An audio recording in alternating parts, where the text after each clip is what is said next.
नमस्ते महाराज जी, मेरा नाम ईशिका है और मेरा प्रश्न है कि भगवान जी के चिन्ह क्यों होते हैं।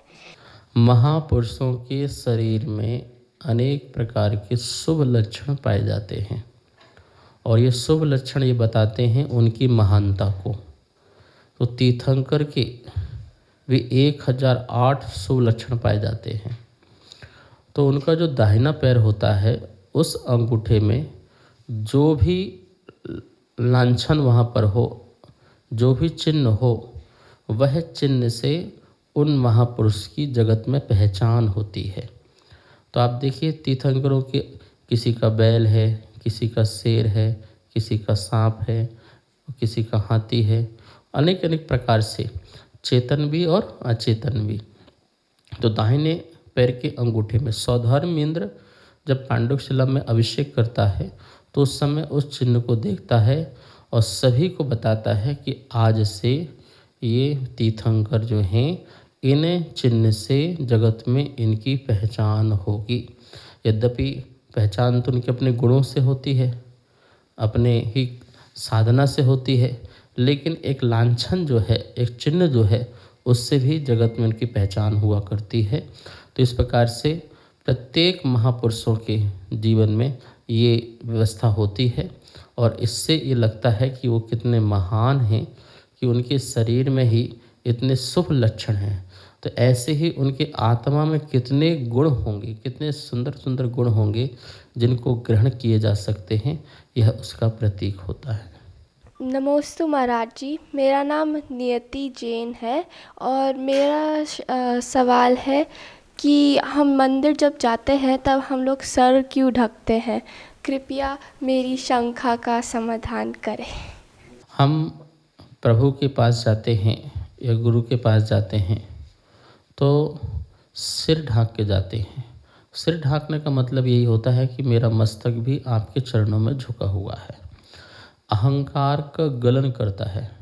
यदि हमारा सिर नहीं ढका होता है तो हमें लगता है कि हम भी बहुत बड़े अहंकार में युक्त हैं, लेकिन जैसे ही हम सिर को ढांक लेते हैं तो हमारा मस्तक भी झुक जाता है। तो वो झुकने का प्रतीक है कि हम प्रभु, हमें किसी भी चीज़ का अहंकार नहीं है, ना अपने रूप का अहंकार है, ना अपने बालों का अहंकार है, ना अपने पद का अहंकार है, ना अपने कद का अहंकार है। तो अहंकार का विसर्जन होता है। तो जैसे ही आपने सिर ढाका तो आपका अहंकार का गलन हो जाता है। इसलिए सिर ढांक करके हम जो है प्रभु का जो है वंदन करते हैं और फिर प्रभु के दर्शन में कोई भी बाधा ना आए। जैसे ये बाल होते हैं, ये बाल अंतराय का प्रतीक होता है। जैसे भोजन में आ जाए तो भोजन छोड़ देते हैं, तो ऐसे प्रभु आपके और मेरे बीच में, मेरे हृदय के बीच में, मस्तक के बीच में, ये बीच में बाल भी क्यों आए, तो हम उसको ढक देते हैं। ये भी आप लगा सकते हैं। और दूसरी बात, हम मंदिर में इंद्र बन के जाते हैं और इंद्र जब भी होता है मुकुट लगा के जाता है। वह मुकुट से सहित होता है। तो हमारे पास मुकुट तो है नहीं है, तो हम रुमाल ढाक करके या चुन्नी ढाक करके, धोती का पल्लू डाल करके, वो सब हम मुकुट का प्रतीक समझ लेते हैं कि हम मुकुट लगाकर प्रभु को नमस्कार करते हैं। तो मुकुट होता है राजा का, इंद्र का, कि भगवान ये राजा और ये इंद्र भी आपके सामने कुछ नहीं है, वो भी अपना मुकुट आपके चरणों में झुका रहा है। तो उसका अहंकार क्या होता है, समाप्त होता है। इस प्रतीक स्वरूप जो है सिर ढाक करके हम मंदिर में या गुरुओं के पास जाया करते हैं।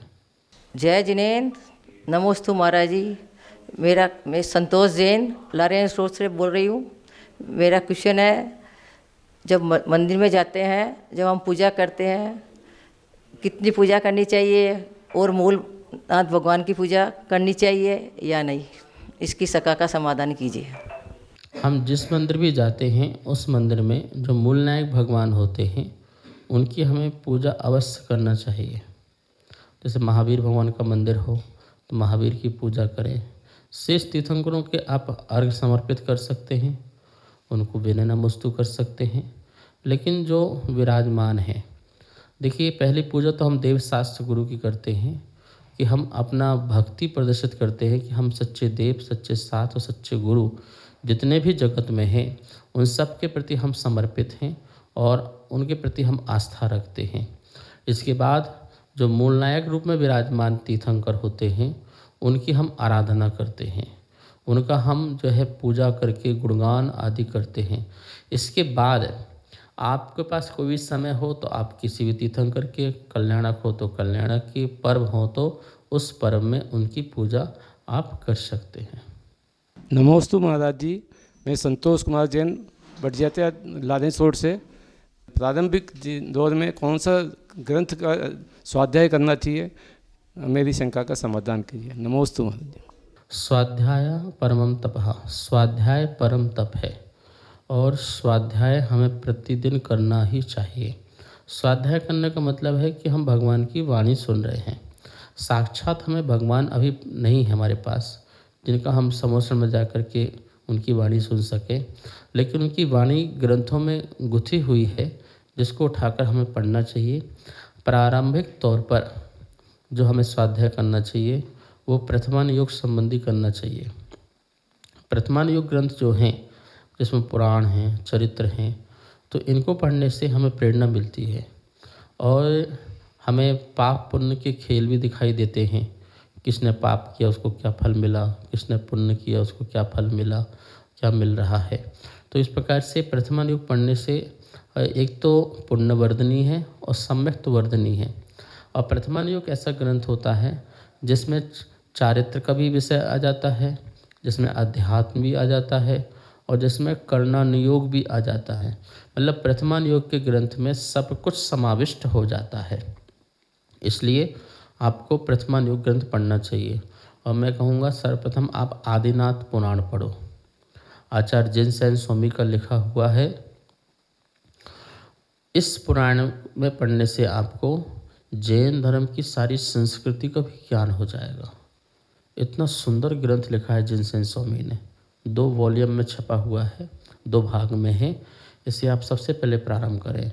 इसके बाद आप उत्तर पुराण पढ़ें, फिर इसके बाद आप हरिवंश पुराण पढ़ें, फिर इसके बाद आप पद्म पुराण पढ़ें, फिर इसके बाद आप पांडव पुराण पढ़ें।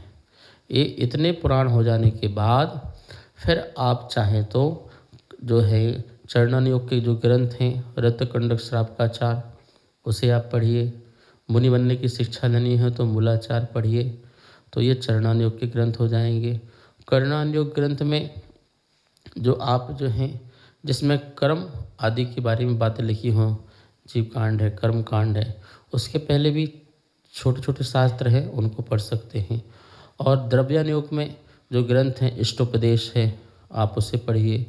फिर आप समाधि तंत्र हैं उसे पढ़ सकते हैं। बाद में समय सारादि गुरु के मुख से उसे भी पढ़ सकते हैं। इस प्रकार से जो चारों अनुयोगों का जो स्वाध्याय है आप क्रम से करते हुए अपने ज्ञान को बढ़ा सकते हैं। कार्यक्रम अगमधारा के पुण्यार्जक थे श्री दिगंबर जैन मंदिर, लोधी कॉलोनी, दिल्ली।